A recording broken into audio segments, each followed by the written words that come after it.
Le jeu mystique de Joel Goldsmith, chapitre 6. Impersonnaliser Dieu. Si quelqu'un vous demandait « Qu'est-ce que cette voix infinie ? Qu'est-ce qu'elle a qui retient votre intérêt et paraît vous être profitable ?» Vous auriez sans doute du mal à répondre, parce que ce qui vous retient, vous profite et est votre consolateur, est quelque chose que vous connaissez avec votre conscience à 4 dimensions. Et si vous tentiez de le communiquer à quelqu'un qui vit encore dans l'état de conscience à 3 dimensions, ou matériel, il ne comprendrait jamais ce que vous essayeriez de lui dire. En essayant d'expliquer cela, vous pourriez dire « Oh, j'ai appris que le mal n'est pas un pouvoir. » Et alors, bien sûr, on se moquerait de vous. Si vous disiez « J'ai découvert Dieu », on vous demanderait alors d'expliquer cela. Et quiconque a jamais été appelé à dire ce qu'il a découvert au sujet de Dieu sait combien il serait stupide d'essayer. Personne ne peut faire cela, car quoi que vous puissiez savoir au sujet de Dieu, vous ne le savez pas avec votre mental. Avoir une quelconque perception de Dieu veut dire que vous êtes déjà allé au-delà du domaine mental et avez été élevé dans la conscience plus haute.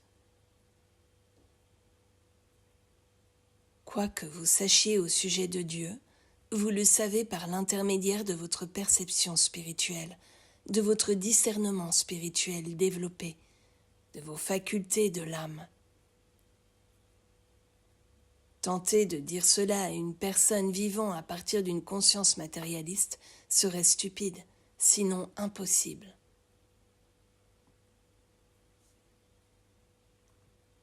La voie infinie commence par la révélation qu'il y a une conscience transcendante, qui dans le mysticisme chrétien est appelée la conscience Christ, et dans le bouddhisme, l'esprit Bouddha.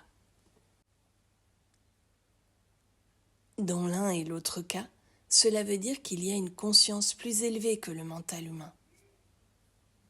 Cela n'est pas quelque chose de largement connu. Il est vrai qu'il y a sans doute ceux qui acceptent l'idée que le Bouddha avait cette conscience spirituelle et que Jésus avait l'esprit qui était en Christ. Mais il n'y a pas beaucoup de personnes qui comprennent que cet esprit Christ, ou conscience, est universel pour tous les hommes, et qu'il est tout autant le vôtre ou le mien qu'il était celui de Jésus ou du Bouddha.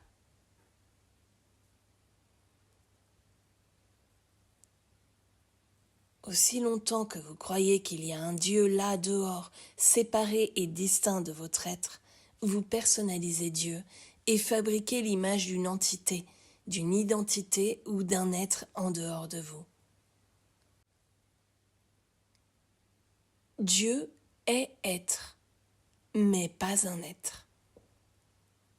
Dieu est en train d'être vous et en train d'être moi. Ériger un Dieu séparé de cet être engendre donc le sens de séparation qui nous maintient dans l'ignorance. Cette personnalisation de Dieu, cette personnalisation de « je » est le voile qui entraîne le sens de séparation de Dieu chez l'homme. Personnaliser Dieu en acceptant Jésus comme le seul Christ met aussi le voile en place. En fait, c'est la personnalisation de l'esprit qui est le voile. L'impersonnalisation est le dévoilement. Et dès que vous connaissez Dieu en tant qu'être, Dieu est alors mon être et votre être. N'appelez personne sur la terre votre Père, car un seul est votre Père, celui qui est dans les cieux. L'esprit est votre créateur et votre être. Cela détruit toute personnalisation. Qu'un groupe quelconque de personnes prétende être les enfants de Dieu ou être les plus élevés ou les meilleurs, c'est une personnalisation. Il n'existe rien de tel que le plus haut ou le plus bas. Il n'existe rien de tel que le meilleur, parce que toute forme extérieure qui se décrète spirituelle est vanité.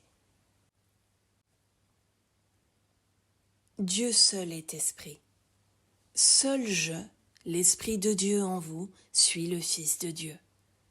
Et ce je est si impersonnel qu'à moins de pouvoir regarder le juif et le gentil, le catholique et le protestant, l'oriental et l'occidental, le blanc et le noir, et de reconnaître qu'ils sont tous d'un seul Père, de la maisonnée de Dieu, vous ne pourrez pas y entrer.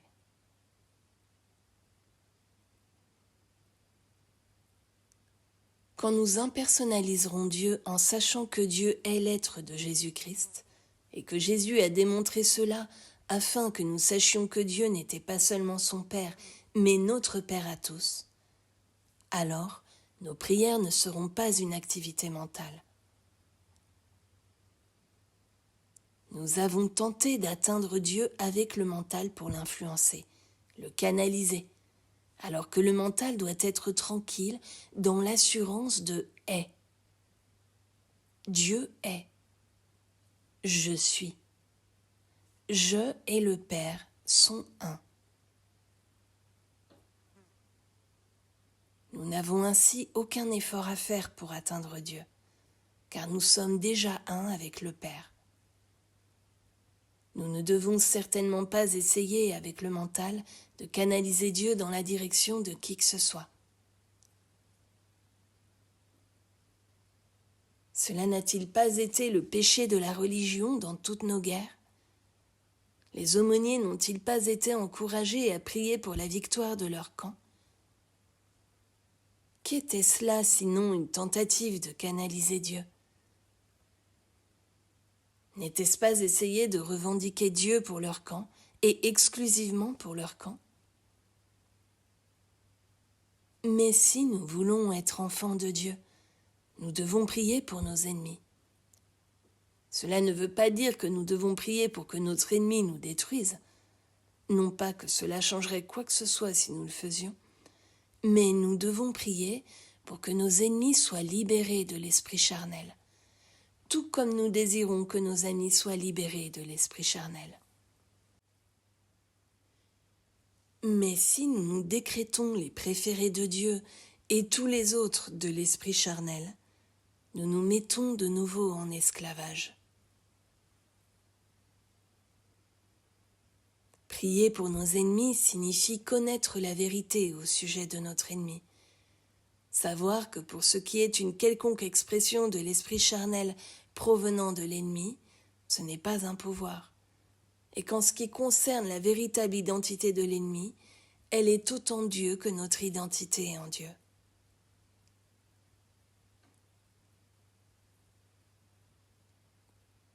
Quand Dieu aura été soigneusement impersonnalisé, la signification de l'omniprésence sera claire. Nous avons établi un sens de séparation d'avec Dieu, alors même que nous déclarions que Dieu est omniprésence. Mais où suis-je dans cette omniprésence? Si Dieu est omniprésence, alors je dois être cette présence. Mais si je me mets à avoir Dieu et un moi, je n'impersonnalise pas. Je crée un sens de séparation. Je n'ai Dieu comme omniprésence que si je suis omniprésence.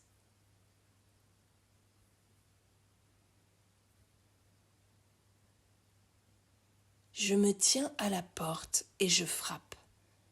À la lumière de ce que vous avez lu jusqu'ici dans ce livre, cela n'a-t-il pas maintenant davantage de sens pour vous? Je me tiens à la porte et je frappe. Ne comprenez-vous pas que cela ne veut pas dire un homme qui a vécu il y a 2000 ans? Ne savez-vous pas que cela ne veut pas dire un quelconque individu aujourd'hui? Ne savez-vous pas que cela ne veut rien dire d'autre que ce qui est dit, que je est en train de frapper à la porte et prie d'être admis? Prie que vous ouvriez la porte de votre conscience pour le laisser entrer.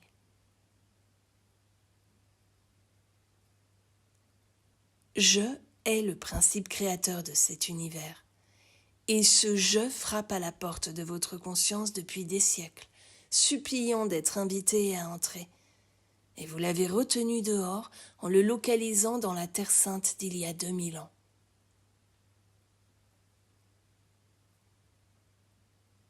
La voix infinie révèle que ce même « je » est la conscience illuminée, la conscience Dieu que vous recherchez.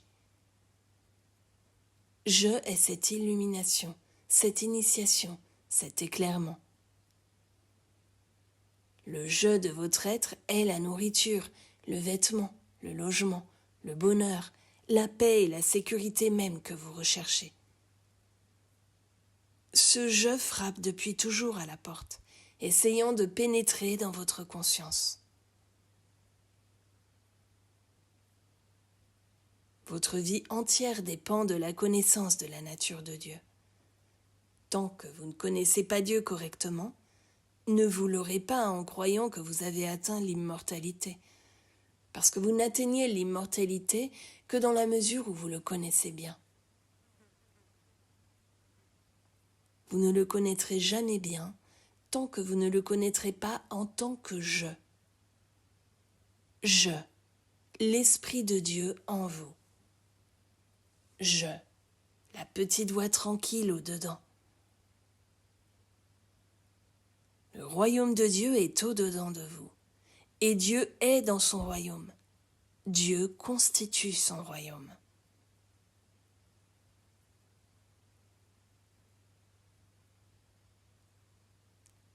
Ou bien ces paroles provoquent en vous un sentiment joyeux d'acceptation, un sentiment de « oui, oui, j'ai toujours su qu'il doit en être ainsi ». Ou bien la porte de votre conscience ne s'est pas ouverte pour laisser entrer « je » et le voile est encore là. Dans ce cas, il sera nécessaire de demeurer dans cette parole et de laisser cette parole demeurer en vous, jusqu'à ce que votre conscience s'ouvre vraiment et que vous laissiez vraiment entrer ce « je » qui se tient là et frappe. Ce qui frappe à la porte est « je ». Je me tiens à la porte. Pas une personne, mais je. Pas une quelconque personne, seulement je. Le je même qui est le chemin, la vérité et la vie. Le je même qui est le pain, la nourriture, le vin et l'eau.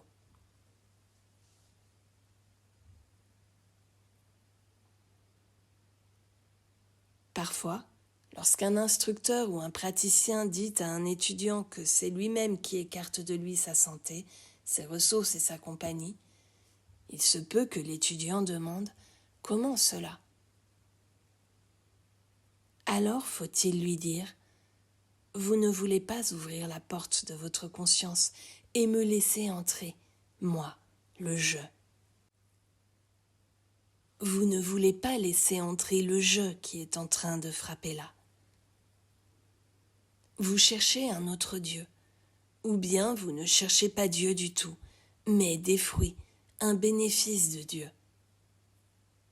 Cela, vous ne le trouverez jamais.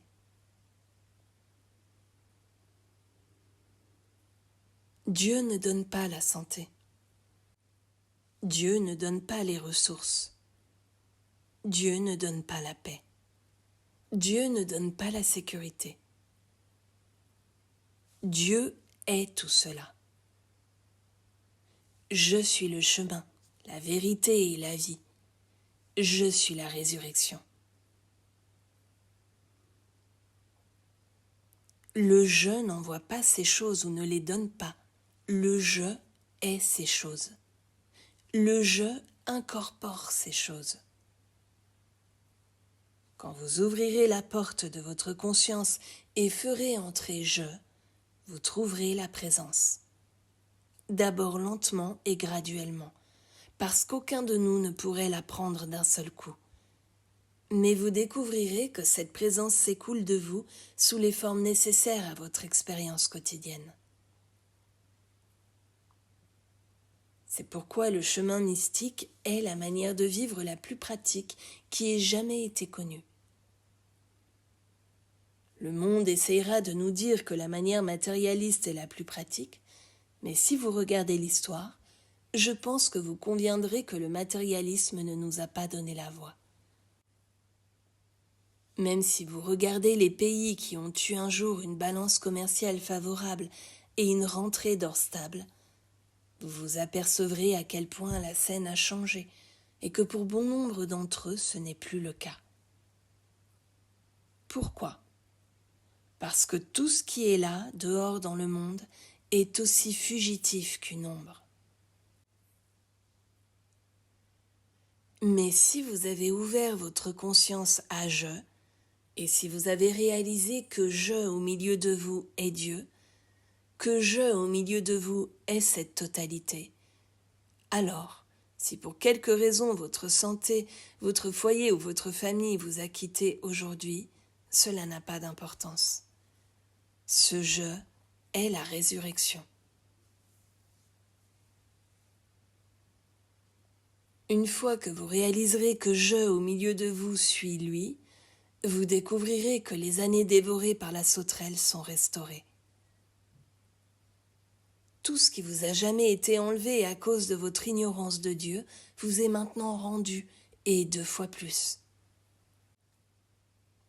Rien de cela n'est cependant possible, sauf pour ceux qui ouvrent la porte de leur conscience et laissent entrer le je qui se tient à la porte et frappe.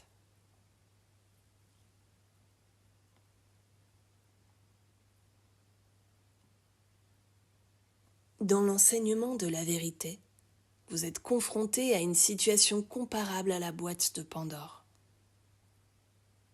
La boîte de Pandore était supposée avoir un grand trésor caché en elle, mais quand elle fut ouverte, le mal s'en échappa. C'est ainsi que la vérité aussi est le plus grand trésor qui soit. Mais si vous ouvrez la porte de la vérité à la pensée non préparée, la vérité que « je suis la vérité » sera prostituée. Parce qu'elle battra des ailes et dira « je suis Dieu, je suis Dieu ». Et les personnes qui auront si peu compris la vérité essayeront d'être Dieu pour vous.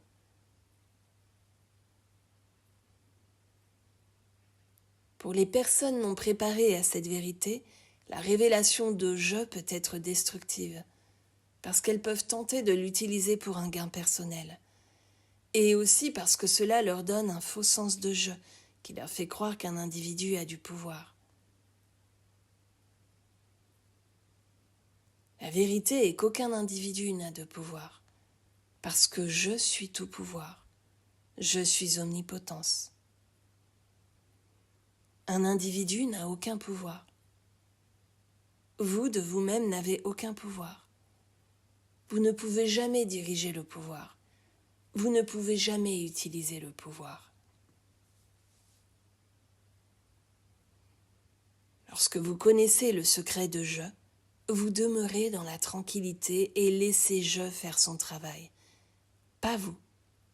Je. Ce je qui est au milieu de vous. Vous n'avez besoin d'aucune pensée, puisque vous ne pouvez pas et n'avez pas besoin d'éclairer Dieu.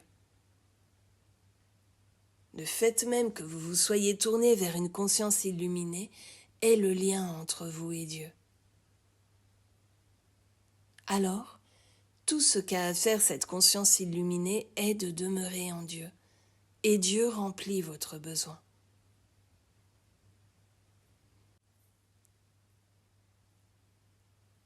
C'est l'unique rôle que joue votre conscience quand elle a été éclairée et qu'elle s'est éveillée.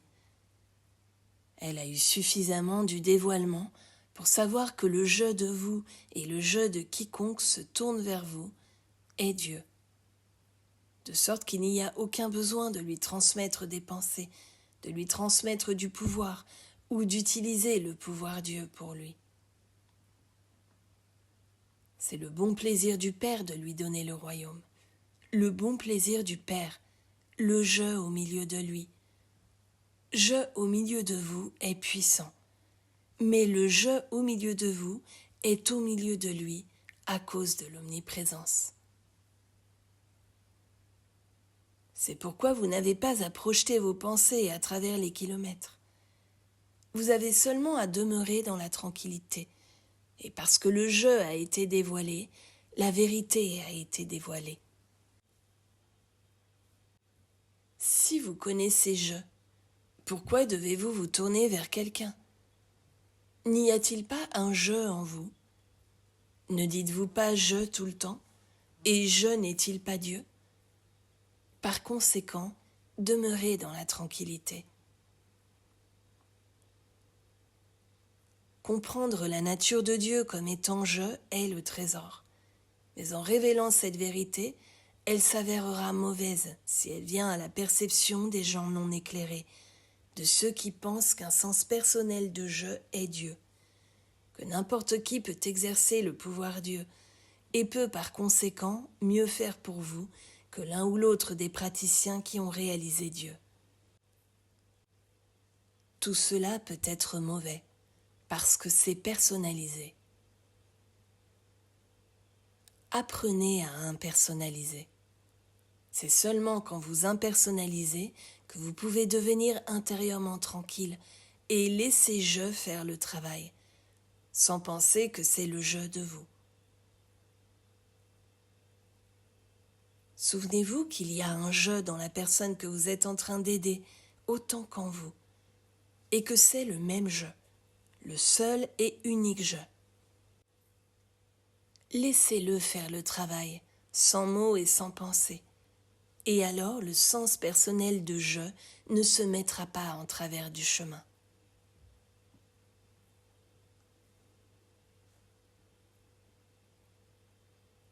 Une fois, un étudiant m'écrivit qu'il y avait un problème de pénurie et me demanda de faire un travail pour les ressources.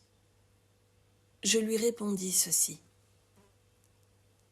À vrai dire, le problème n'est pas la pénurie. Si vous vouliez ouvrir seulement les yeux, vous réaliseriez qu'il y a tout autant d'herbes sur la terre qu'il n'y en a jamais eu. Il y a tout autant d'arbres, tout autant de fruits, tout autant de bétail, tout autant de poissons, tout autant d'oiseaux, tout autant de diamants dans la terre, tout autant d'or et de platine, tout autant de perles dans la mer. Où trouvez-vous donc la pénurie? Le problème ne peut pas être la pénurie, car le monde est rempli d'abondance. La pénurie réside dans la personnalisation des ressources, dans la pensée que vous ne les avez pas. Aussi longtemps que vous personnaliserez de cette manière et établirez une identité séparée de Dieu, vous n'aurez pas de ressources. Mais quand vous réalisez que la terre est au Seigneur et tout ce qu'elle contient, et que, mon enfant, tout ce que j'ai est à toi, vous êtes alors en train d'impersonnaliser. Grimpez au sommet d'une montagne et contemplez la terre aussi loin que vos yeux peuvent voir. Tout cela, je te le donne. Entendez-vous ce mot « je » de nouveau? Mais où avez-vous cherché les ressources? À l'extérieur? Vous les avez sûrement personnalisées au lieu de réaliser que l'approvisionnement est « je ». Il est incorporé en « je ». Tout ce qui est incorporé dans le je infini que je suis et que vous êtes est à vous. Toute la terre, aussi loin que vous pouvez voir. La terre et tout ce qu'elle contient est à vous. C'est mon bon plaisir de vous donner le royaume. Mais si vous personnalisez, alors il y a ceux qui ont et ceux qui n'ont pas. Impersonnalisez-vous vous-même et comprenez que vous n'êtes pas la personne que vous voyez dans le miroir. Cela est un corps, mais ce que vous êtes est je. Maintenant, vous avez impersonnalisé. Vous vous êtes impersonnalisé vous-même.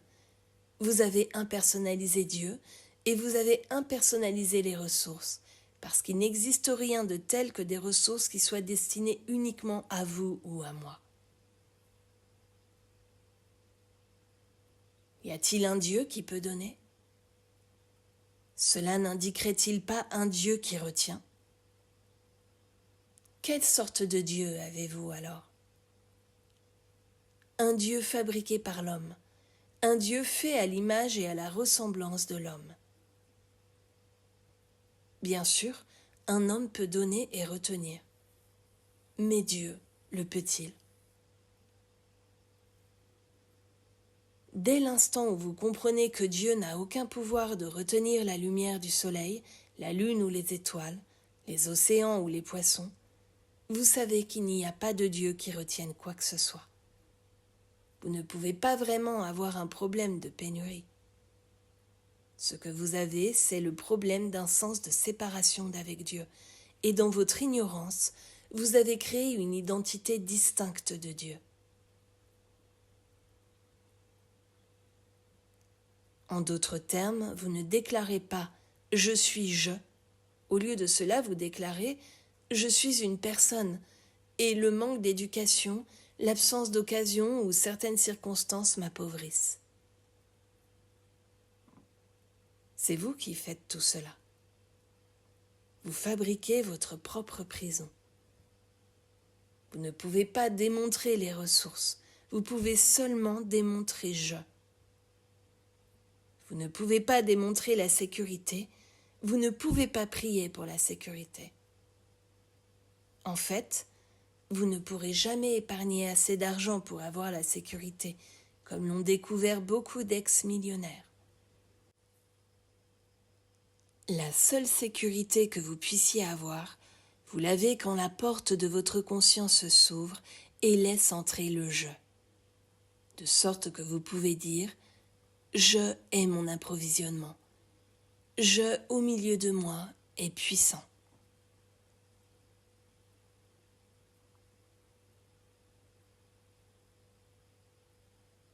Dans le livre La Voie infinie, il est dit « Ce que je recherche, je le suis ». Cette phrase suffirait à sauver le monde. Mais elle ne peut pas être acceptée au moyen de l'intellect. C'est pourquoi il faut l'entendre et vivre avec elle pendant des années et des années, jusqu'à ce que finalement vous puissiez dire « Oui, je. Maintenant, je comprends la signification de « je ». Vous ne pouvez pas personnaliser « je ». À mes débuts dans ce travail, quand à cause d'un problème de ressources, le « je » me fut révélé, cette révélation mit fin à ma période de pénurie et de limitation, mais fit quelque chose de plus. Cela me révéla que je ne suis pas un homme. Je suis je, et je ne suis pas dans ce corps. C'est ainsi que lorsque vous êtes dans votre automobile, vous n'êtes pas dans votre automobile. En réalité, vous ne faites jamais partie de votre automobile, et vous n'êtes jamais dedans. Vous êtes toujours quelque chose de séparé et de distinct de l'automobile. Vous la gouvernez, et elle est un instrument que vous dirigez. Cette même vérité s'applique à votre corps. Une fois que vous réaliserez « je », vous saurez que ce corps a la même relation à vous que votre automobile. C'est un instrument pour votre usage. Et quand vous en aurez fini avec lui, vous vous retrouverez avec un nouveau corps. Mais vous n'êtes pas en lui, car « je » est conscience, conscience divine infinie, et cela est omniprésent. Si le Père et moi nous sommes un, je suis alors aussi omniprésent que Dieu. Autrement, il y a deux, un infini et infini. Mais si le Père et moi nous sommes un, je suis omniprésent.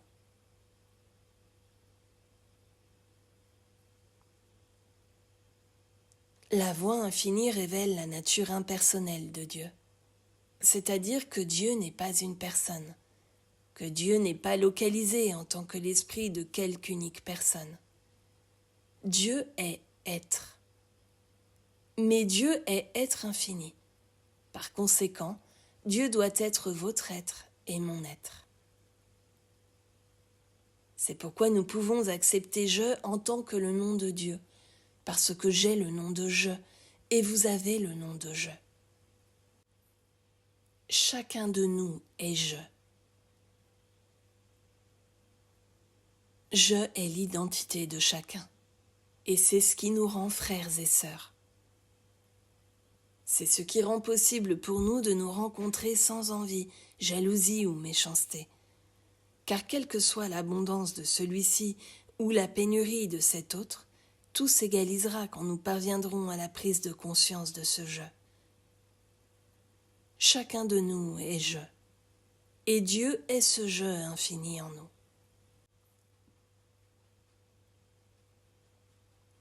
Quand nous aurons perçu la nature universelle de Dieu en tant que je, en tant que le je de chaque individu, et que le je de chaque chat, chien, oiseau et animal, le lion et l'agneau se coucheront côte à côte, aussi bien les lions et les agneaux humains qu'animaux.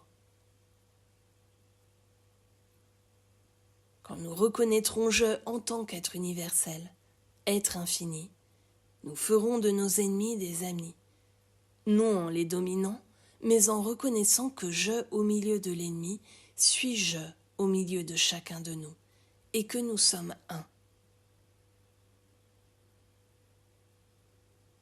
Il n'y a qu'un seul je. L'identité de Dieu est l'identité de vous, est l'identité de moi. Si je vous donne, je me donne à moi-même. Si vous me donnez, vous vous donnez à vous-même. C'est comme un transfert d'argent de votre poche droite à votre poche gauche. Il en va vraiment ainsi. Une fois que vous commencez à comprendre le je qui est Dieu, frappant à la porte de votre conscience.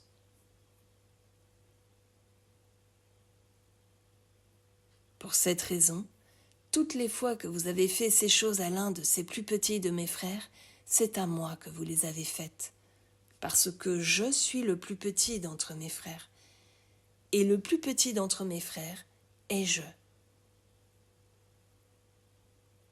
Quoi que vous ayez fait à un autre, vous l'avez fait à vous-même, et cela devrait permettre d'expliquer ce que veut dire le karma. Le mal que vous faites à un autre ne peut que vous revenir.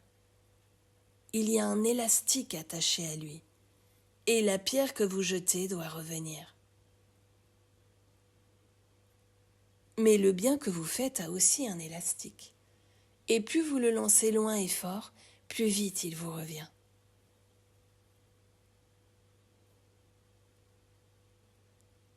La leçon que nous apprenons est que Dieu est identité individuelle. Dieu n'est pas plus en train de flotter dans l'air que Dieu n'est en haut dans le ciel. Dieu n'est pas dans ce corps. Il ne peut y avoir un être sans corps. C'est vrai que le corps n'a pas à être physique dans sa nature, mais c'est un corps. Chaque individu incorpore ce je, cet être divin. Il est sa conscience individuelle, même s'il est voilé par la croyance que l'homme est un être humain, qu'il est mortel, qu'il est conçu dans le péché et né dans l'iniquité. Il est voilé par la croyance que seuls quelques hommes peuvent connaître le je ou la conscience divine. Mais Dieu se manifeste en tant que vous et moi, individuels. Et si Dieu doit apparaître au milieu de nous, Dieu doit apparaître en tant que vous et moi individuels. Cette vérité ne peut pas être donnée à ceux qui n'y sont pas venus par un travail suffisant d'étude et de méditation, parce qu'ils changeront la vérité de ce je même en quelque chose de destructif envers eux-mêmes, jamais envers les autres. Nous ne pouvons jamais vraiment détruire les autres. Nous ne détruisons que nous-mêmes, et nous faisons cela par la personnalisation, par la mauvaise interprétation. Pour suivre la voie infinie, ouvrez tout d'abord la porte de votre conscience et laissez entrer le je qui y frappe. Faites-le en secret. N'essayez pas de l'expliquer à vos amis. Ne pensez pas que vous allez pouvoir leur donner cela par l'intermédiaire du mental humain. Ils ne pourraient jamais l'accepter. Expliquer cette grande vérité à ceux qui sont au niveau de conscience à 3 dimensions n'est pas seulement difficile, mais pratiquement impossible. Et par conséquent, vous aurez à leur donner doucement, jusqu'à ce qu'ils soient parvenus à une certaine mesure de maturité spirituelle. Vous pourrez alors retirer ce dernier voile sans les choquer et leur montrer que je se tient à la porte de leur conscience et demande à entrer.